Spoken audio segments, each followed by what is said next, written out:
Cette semaine à Scolaire Le Monde, les deux sœurs interviewent les deux frères.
Deux frères et un groupe de musique québécois originaire de Chapais dans le nord du Québec.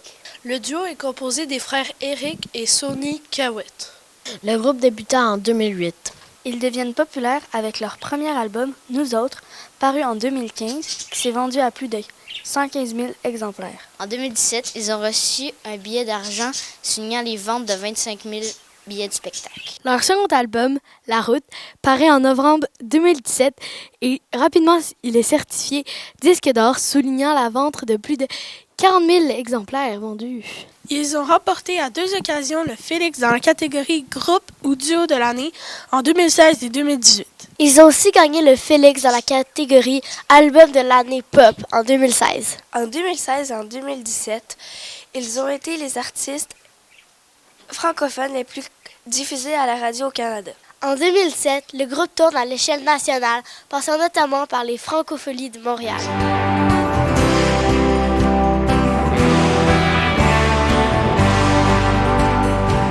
On n'y veut plus de combat, on ne fait que sereinement vivre les hauts et les bas. En 2018, ils battent un record avec la pièce Comme avant, qui reste pendant 25 semaines consécutives au sommet du palmarès québécois. En avril 2020, en raison de la pandémie, ils font une tournée en duo afin d'offrir des spectacles dans une formule cinéparc. En septembre 2020, un livre racontant leur début depuis leur chapelle natale est lancé. Nous les avons interviewés récemment. Avant un spectacle à Sainte-Agathe.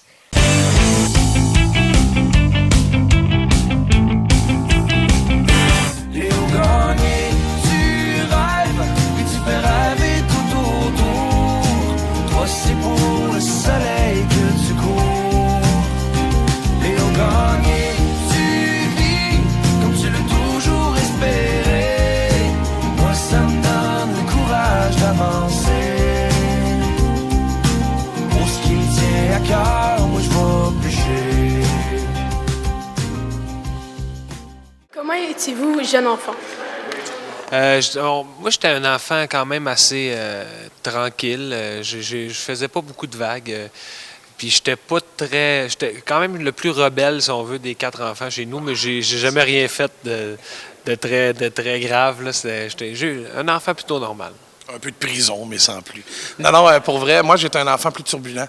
Moi, j'étais un enfant qui menait beaucoup de train, J'étais le classique crier au loup. Les voisins, quand ils m'entendaient crier dehors, ils se posaient même plus de questions si c'était moi qui criais. Ils cherchaient plus à savoir si j'étais en danger. Tellement ça m'arrivait souvent, fait que j'étais le plus turbulent de la gang, moi, je dirais. Racontez-nous comment votre duo a commencé. On fait de la musique ensemble depuis qu'on est adolescent environ. Sonny avait 11 ans, j'avais 13 ans, puis on faisait des mariages, des événements privés dans la région dans le nord du Québec, à Chibougamau-Chapais, d'où on vient. Fait que ça a commencé comme ça. On se promenait avec nos parents parce qu'on n'avait pas de permis de conduire, évidemment, un peu comme vous autres. Fait que c'est ça, on se promenait avec nos parents puis on faisait de la musique dans des mariages puis dans des événements privés. Quels sont les avantages et les inconvénients de faire carrière avec son frère? Les avantages, je dirais que c'est qu'on peut réellement se faire très confiance parce que, tu sais, on dit souvent en affaires, il n'y a pas d'amis, mais nous, vu qu'on est frères, ben, on a une confiance mutuelle qui est particulière, je dirais. Il y a aussi le fait que on se connaît depuis toujours. Donc ça améliore beaucoup les rapports sur scène, notamment. Au début, c'était compliqué. Faire carrière avec son frère, ça a mené à beaucoup de conflits bien avant qu'on soit connus. Là. Ces conflits-là ont été réglés par la suite, avant de devenir les deux frères que vous connaissez. Mais sinon, il n'y a pas beaucoup d'inconvénients à travailler avec son frère, je dirais. Ben, on est quand même proche de nos frères et sœurs, en fait, de notre autre frère et de notre sœur. Puis honnêtement, ça ne crée pas vraiment de vague le fait que nous, on fasse de la musique ensemble, qu'on ait une carrière ensemble. On est encore très proche de toute la famille. Il y a des beaux jours, des fois, trop de tracas, il y en a du brouhaha. Sous le même toit, les enfants nous font vivre tout à la fois. Yo, c'est toi et moi, sous le même toit. D'où viennent les inspirations de vos chansons? Les inspirations de nos chansons, c'est assez varié, je dirais. C'est des trucs qui traitent un peu du quotidien, que les gens puissent facilement se greffer à ça, que les gens puissent aisément vivre ces émotions-là. Fait que c'est pas des choses, on parle pas de... On n'est pas très politisé comme groupe, disons. On parle pas de... On n'est pas comme les Cowboys fringants, là, vraiment pas. Même si c'est un peu dans le même arbre, on va dire. À chaque fois qu'on le peut, nous autres, on se prend dans nos bras. Wow, wow, wow. Mais c'est ça, c'est des choses qui viennent beaucoup du quotidien. Puis on fait affaire avec beaucoup d'auteurs aussi. Éric et moi, on écrit, mais on écrit beaucoup moins que ce qu'on présente sur scène, finalement. T'sais.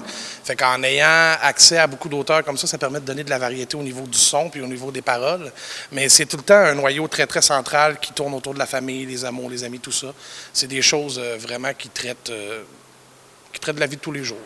Pensiez-vous faire ce métier-là un jour? Moi, j'ai eu la chance de monter sur une scène pour la première fois puis de chanter devant des gens à 8 ans. Puis je me souviens qu'à ce moment-là, je me suis dit que c'est ça que je voulais faire dans ma vie. On n'a jamais eu vraiment de plan B non plus. Quand on a commencé à faire ça ensemble, on s'est dit c'est ça qu'on fait, puis ça va être ça, c'est ça qui est ça. Quand on avait des difficultés, quand on se faisait dire non ou quand c'était plus difficile, ben on n'abandonnait pas puis on lâchait pas parce qu'on n'avait pas de plan B. Notre seul but, c'était de faire ça. On s'est arrangé pour que ça marche. L'as-tu vu venir par la fenêtre que s'arrêterait un jour la fête? Pour des raisons qu'on sait plus, en chemin on s'est perdu. Toutes les saisons qui passent n'arrangent pas notre histoire. On s'est perdu quelque part. Il serait peut-être temps de guérir nos mémoires. Il arrive que dans l'espace, il y a des âmes qui s'égarent. On se revoit-tu quelque part? T'en es où avec ça? Que diriez-vous aux jeunes enfants que vous étiez? Oh, c'est intéressant. Qu'est-ce qu'on dirait aux jeunes enfants qu'on était? Oh mon Dieu, mange plus de légumes. C'est niaiseux, mais tu sais, l'histoire de maintenir une bonne santé, c'est de plus en plus difficile avec l'âge. Donc, je pense sincèrement que c'est le genre de conseils que je me donnerais si je me voyais plus jeune. Ça, c'est une bonne question. Pour moi, je dirais... Je me dirais juste, tu as choisi la bonne voie, continue là-dedans, lâche jamais. De quoi êtes-vous le plus fier dans votre carrière? Oh mon Dieu, il y a beaucoup de choses de quoi je suis fier personnellement. On a fait une collaboration avec François Pérusse, qui est une de nos idoles depuis toujours, sur le 3e album. Sur le 4e album, on a une collaboration aussi avec Tommy Emmanuel, qui est considéré comme l'un des plus grands guitaristes au monde. Ces deux choses-là, personnellement, me rendent très, très fier. Snack bar chez Raymond. Chez Raymond. Snack bar chez Raymond. Pour oublier ton calvaire, un bon burger qui coule à terre. Tout le monde au snack bar chez Raymond. Il y a bien des bouts. De mon côté, je suis d'accord avec ce que Sonny a dit. J'ajouterais aussi le fait d'avoir pu faire des grandes scènes, d'avoir pu partager la scène avec des artistes qu'on admire beaucoup, notamment Jonathan Pinchot, Paul Piché, Laurent Jalbert. On a quand même eu la chance de faire de la scène avec beaucoup de gens qu'on respecte beaucoup, puis ça, c'est bien le fun aussi. Quel album a été le plus difficile à réaliser? L'album le plus difficile à réaliser, je dirais que c'est le 3e. Parce que le 4e, on a eu plus de temps. Il y avait moins de spectacles à cause de la pandémie. Il vient de sortir, il est sorti au mois de février. Le 1er et le 2e, ça allait parce qu'on était encore jeunes, on avait encore beaucoup d'énergie. Là, le 3e, là, on était en pleine tournée. Ça a été compliqué. Il a-t-il fallu remettre la date où on est arrivé à temps? On est arrivé à temps? Bien, justement, on est arrivé à temps, fait que ça a été beaucoup de travail, ça a été beaucoup de peau. Puis je pense que ça menait un peu à une sorte de... Disons simplement que quand la pandémie est arrivée, on était semi-heureux d'être en break une couple de semaines. C'est quoi que vous voudriez faire dans le futur? Pour le futur, en fait, je me vois pas vraiment faire autre chose que ce que je fais aujourd'hui. Puis c'est quelque chose que je vais avoir... En fait, je suis pas mal certain que je vais avoir envie de faire ça toute ma vie, tant que je vais avoir la santé pour le faire et tant qu'il y a des gens qui vont être prêts à payer pour venir me voir faire ça. Évidemment, c'est la base. Là. S'il n'y a personne dans la salle, évidemment, je vais comprendre le message puis je vais rester chez nous. Mais tant que les gens voudront bien, moi, je pense que je vais avoir envie de faire ça toute ma vie. Moi, personnellement, je crois que dans le futur... Ben, en fait, pas je crois, je sais que dans le futur, j'aimerais ça faire de la musique pour la télé ou pour les films. Beaucoup, beaucoup, beaucoup. C'est quoi les sujets que vous aimiez le plus aborder, exemple dans vos chansons, dans les paroles? Sonny a tendance à écrire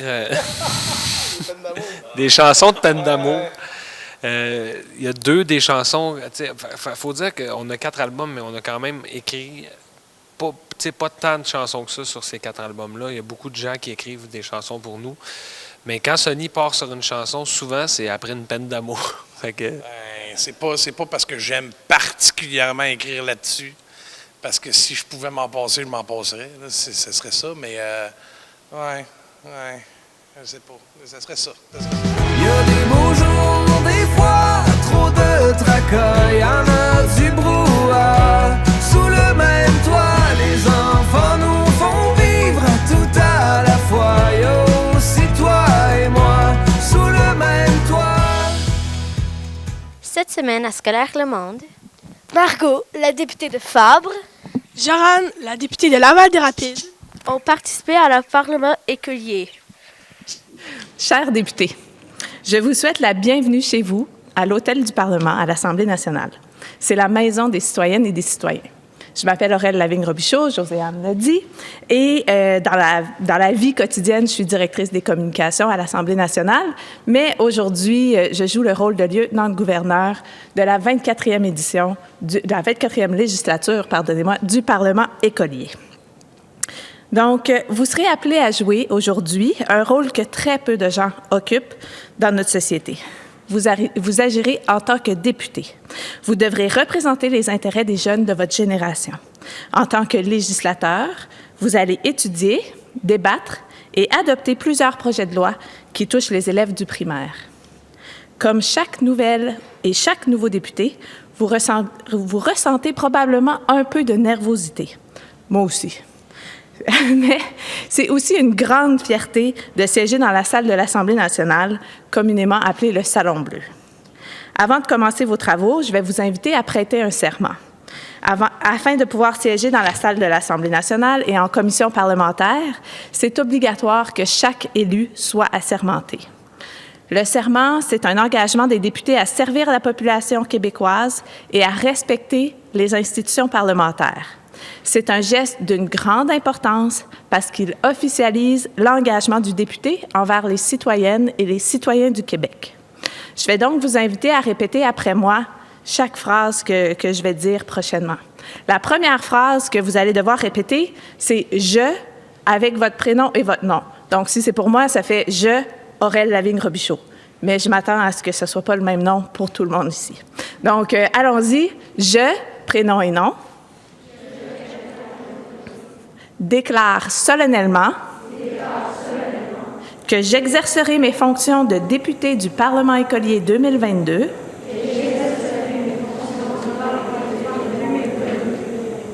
dans la plus grande dignité, en respectant les institutions parlementaires. Vous êtes maintenant officiellement député de la 24e législature du Parlement écolier.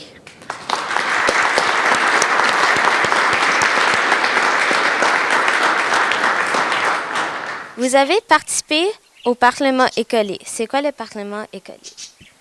Ben, le Parlement écolier, c'est que le premier ministre, il permet aux enfants du primaire de 6e année à faire une activité pour pratiquer, j'imagine, leur sens de la politique. Là. Puis c'est pas mal ça. Là. Tu peux en rajouter?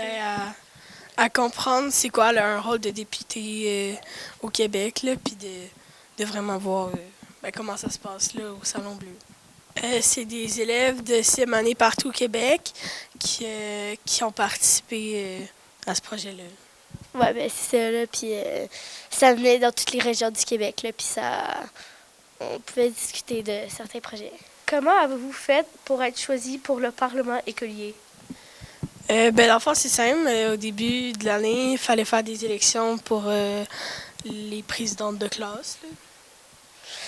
C'est ça. Puis les 2 présidents de classe ont été choisis. Mais aussi, la question c'est aussi, comment on a fait... là, ça a été nous qui j'ai choisi dans la classe, mais comment on a fait, pour accéder, en tant que député. On a proposé un projet, puis dans tous ceux qu'Argenteuil ont proposé, on a été les meilleurs, donc ils nous ont permis de pouvoir jouer à cette journée-là. Alors, pour les prochaines interventions, les députés disposent d'un temps de parole d'1 minute et la première intervenante sera Madame la députée de Laval-des-Rapides. Bonjour, je suis entièrement d'accord avec le projet de loi car moi-même je suis une élève qui a de la facilité à apprendre. Alors j'aimerais avoir accès à un programme comme celui qui est proposé aujourd'hui. Je crois sincèrement que la mise en place de ce programme pourrait augmenter la motivation chez les élèves doués tout en restant dans leur classe régulière. Je trouve intéressant que les élèves ayant de la facilité puissent partager leurs connaissances avec le reste de leur classe. Cela aidera tous les élèves. Ceux qui ont plus de difficultés pourront apprendre par les projets ou les activités que feront les élèves avancés. Merci, Madame la Présidente. Nous, on a proposé le projet des classes extérieures. Il y avait plusieurs détails dans la loi, mais c'était que chaque école devait avoir une classe extérieure dans un périmètre de 500... Dans un rayon de 500 mètres. Donc... fallait avoir une classe extérieure avec un coin vert, peut-être ceux qui voulaient une fermette autonome. Et maintenant, je reconnais Madame la députée de Fabre. Bonjour, Madame la Présidente. Je suis en 100% en accord avec ce projet de loi qui permettra aux psychothérapeutes d'accompagner l'ensemble des élèves dans leur périple scolaire. Premièrement, je trouve que c'est très bien que cette loi prévoit que les élèves de 6e année auraient une préparation avant leur entrée au secondaire, car nous savons tous que cela stresse plusieurs 6e années. Par exemple, à mon école, certains parents sont venus nous parler de nos peurs en rapport avec l'entrée au secondaire et je trouve que ça a beaucoup aidé mes camarades de classe. Deuxièmement, je pense que la présence d'un animal pourrait permettre aux enfants de prendre confiance et les aider à s'exprimer auprès des psychothérapeutes. Par exemple, dans ma classe, nous avons plusieurs animaux. Et par mon expérience, je vois que ça aide plusieurs élèves à affronter des défis en classe, comme des examens ou des conflits. Ça aiderait donc sûrement les psychothérapeutes dans leur travail auprès des jeunes. C'est donc pour ces 2 raisons que je suis en accord avec ce très bon projet de loi. Merci. Comment avez-vous aimé votre expérience? Est-ce que c'était stressant? Si oui, pourquoi? J'ai beaucoup aimé mon expérience, c'était vraiment le fun, mais j'ai pas eu beaucoup de stress, je te dirais, comparé à la députée de Laval-des-Rapides qui a vécu beaucoup de stress. Moi, j'étais plus comme, OK, ça va, c'est une marche dans ma vie, là, c'est quand même, on était devant 75 personnes et plus, là, fait que c'était quand même stressant, là, puis c'était toutes des 6e années qui étaient de notre âge, puis que, si on les connaissait pas, là, fait que C'était weird là, au début, là, mais c'est ça. Là. Ouais, moi j'ai aimé ça. C'était c'était le fun de voir comment ça marche dans la vraie vie aussi. Puis ben, moi, j'ai trouvé ça particulièrement stressant, mais ça me stresse aussi de parler devant beaucoup de monde, donc j'ai trouvé ça, même si on avait un texte déjà, là, je trouvais ça quand même très stressant. Peut-être pour faire un compromis, on pourrait peut-être faire 30 minutes ou 45 minutes par semaine, genre. Parfait, là, en ce moment, on va discuter de cet amendement-là. Malheureusement, aujourd'hui, on ne prendra pas de sous-amendement, mais je comprends votre point, sauf qu'on va vraiment rester sur celui-là comme il a été proposé. Mais normalement, dans la vraie vie, il pourrait y avoir un sous-amendement de proposé, mais là, aujourd'hui, on va demeurer avec celui-là. Merci. Quel sujet avez-vous débattu? On n'a pas débattu les mêmes projets. Moi, j'ai débattu le projet sur la santé mentale des élèves. Attends, est-ce que vous allez le préciser, genre dans le... OK, c'est ça, c'est le premier projet, là, avec la santé mentale des élèves, là. C'était que dans chaque école, il y a un cours de bien-être, là, d'une durée de 2 heures, là. Puis pendant la commission parlementaire, on a fait des changements, là, puis c'est ça. Moi, c'était la loi numéro 3. C'était pour les élèves qui ont de la facilité à apprendre. Donc, c'était pour faire un groupe avec ces personnes-là, puis leur permettre de faire des groupes, d'avoir maintenant un parent bénévole pour qu'ils soient avec eux. Quelle était votre première pensée quand vous êtes arrivé? Moi, j'aimais ça parce que ça faisait vraiment longtemps que j'attendais ça. Puis j'ai vu mes cousins et cousines y aller aussi quand j'étais plus jeune. Donc j'étais heureuse, là. Moi, je te dirais que j'étais fière de moi, là, parce que c'est quand même... c'est pas toutes les 6e années qui ont eu la chance de faire ça, là. Fait que j'étais genre un peu honorée, là, que ça a été moi, là, parce que ça aurait pu être d'autres personnes, genre. Si vous pouviez le faire encore, est-ce que vous voudriez?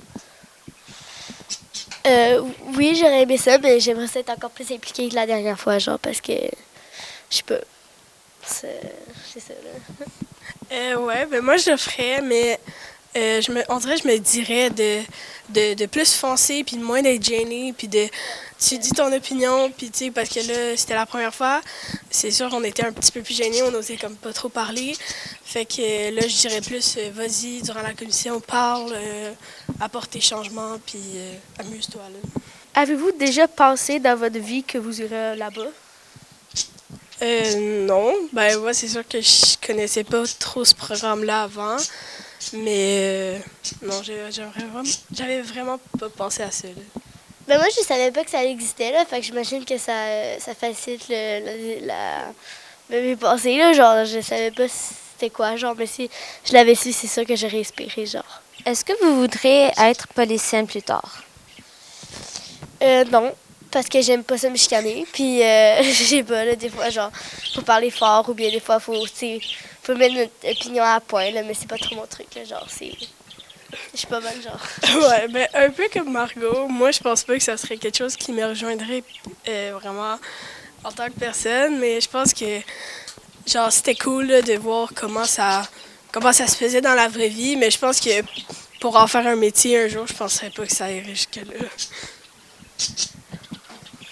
C'était quoi votre moment préféré de votre sortie à Québec? Là, il y en a eu beaucoup, mais c'était le fun de visiter le Vieux-Québec le soir, d'aller au Chutes Montmorency, visiter, là, on est allé au Concorde, donc c'était très impressionnant là, de voir comment ça marchait avant, là. Moi, je te dirais que ça a été le soir où on est allé, c'était vendredi soir, on était allé genre visiter le soir le Vieux-Montréal, genre, puis on est allé voir des choses, genre, puis c'est ça, là, puis c'est ça. Mais j'ai aussi beaucoup aimé au Parlement. C'est le Vieux-Montréal. C'est le Vieux-Québec! Ah non, merde, j'ai dit Vieux-Montréal, pas là.